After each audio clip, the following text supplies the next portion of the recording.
Hi, let me give you a JavaScript tip. Don't try to learn JavaScript in 5 minutes or 1 hour. It's not possible practically. Don't even try that. JavaScript as a language needs time for you to understand and get a grip on it. Because once you learn things fundamentally, you will be doing much better in terms of debugging and writing code and building world-class software products.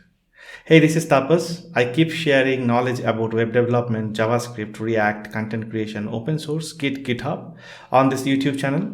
I hope you like today's video as well as you like the previous one.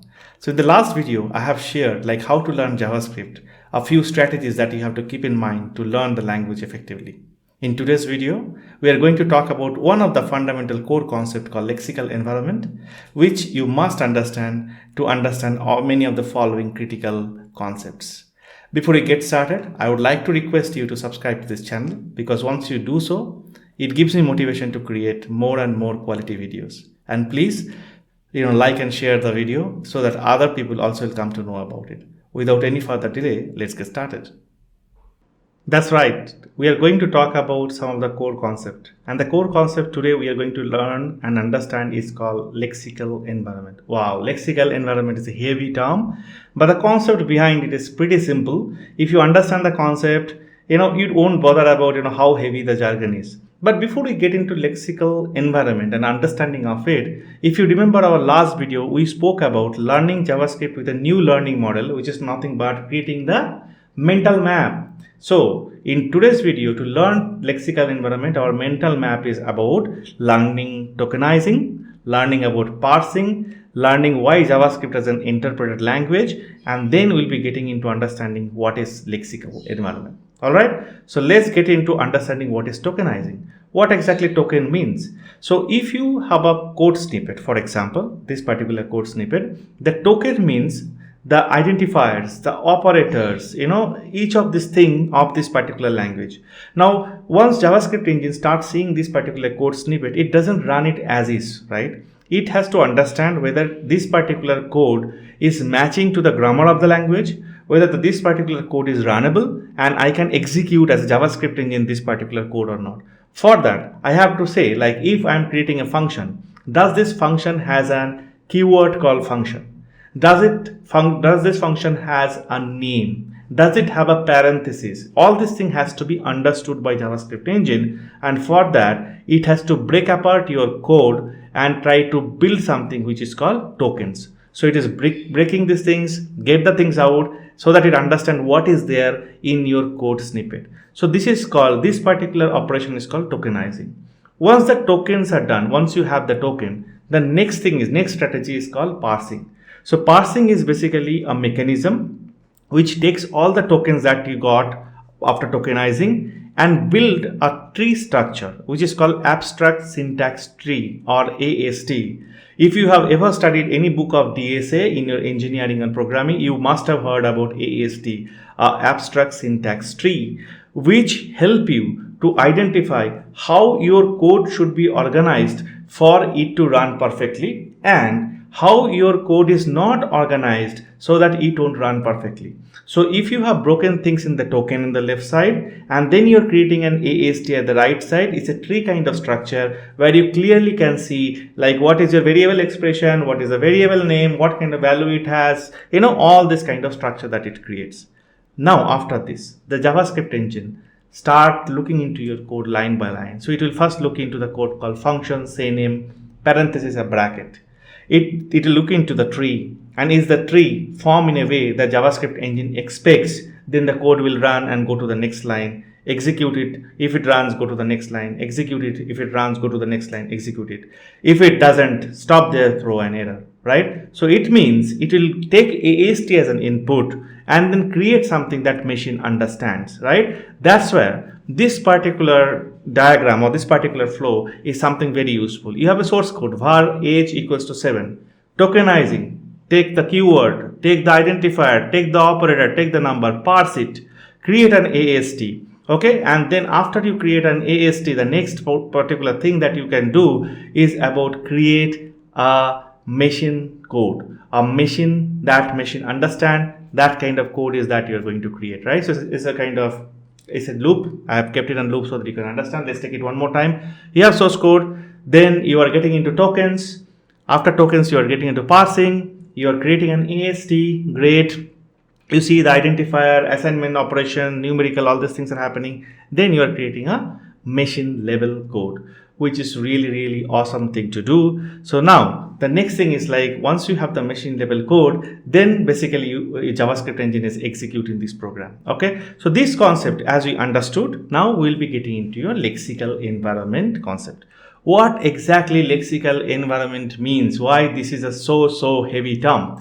Before we get into lexical environment, let us understand what does the word lexical means. The lexical means something lexically kept, means it is positioned at a particular point of time.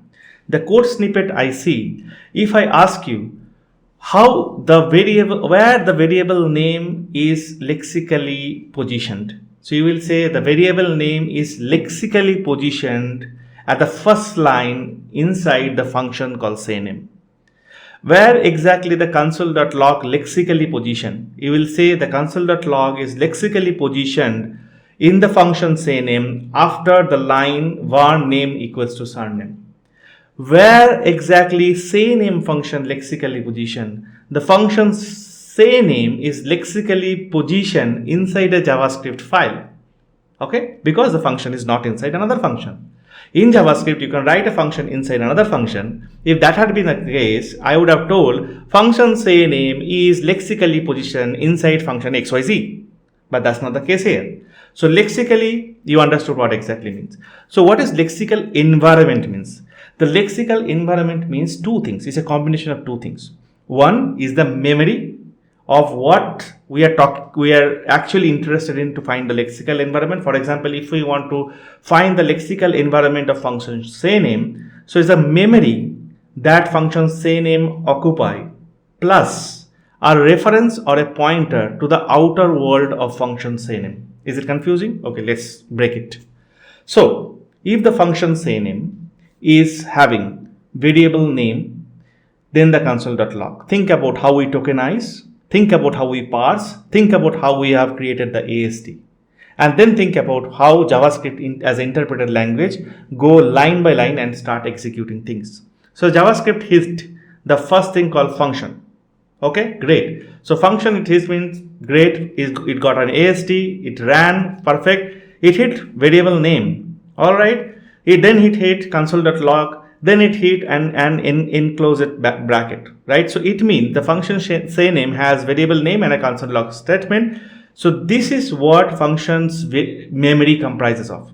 This is also called environment record. In another very critical term is called environment record.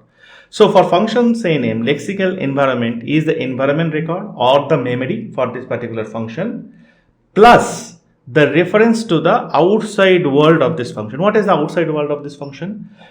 As the function is not defined inside another function, it is just a one function in a JavaScript file. We can assume like when this function run, the function run globally. So it means that there is nothing else around it. It's like globally running. It is not running inside another function. So the outside world will be the global area of this function. So if we break it down, the environment record or the memory for this function is this particular variable name declaration, this particular console.log, that is for this particular function, and outside area is something like a global area. So and reference to the global area. So lexical environment means, again to repeat, is the memory or the environment record of something for which we are actually trying to find out the lexical environment. In this case, the function sayname. That plus a reference or a pointer to his outside world. Why that pointer is required? Because through that pointer it can access the thing from the outside world if it is permitted. So for example, outside of this function, if I had created another variable, for example, if that variable access is permitted within this particular function, that function would have had the access to that particular variable.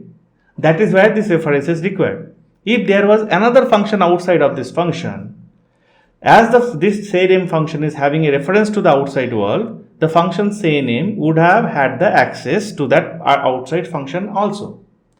This lexical environment understanding is required because this is the base of understanding something called execution context, how function executes, and then the scope, and then the scope change, scope change, so that being in function, whether I am able to access something from outside, why I am not able to access something from outside, and finally the concept of closure.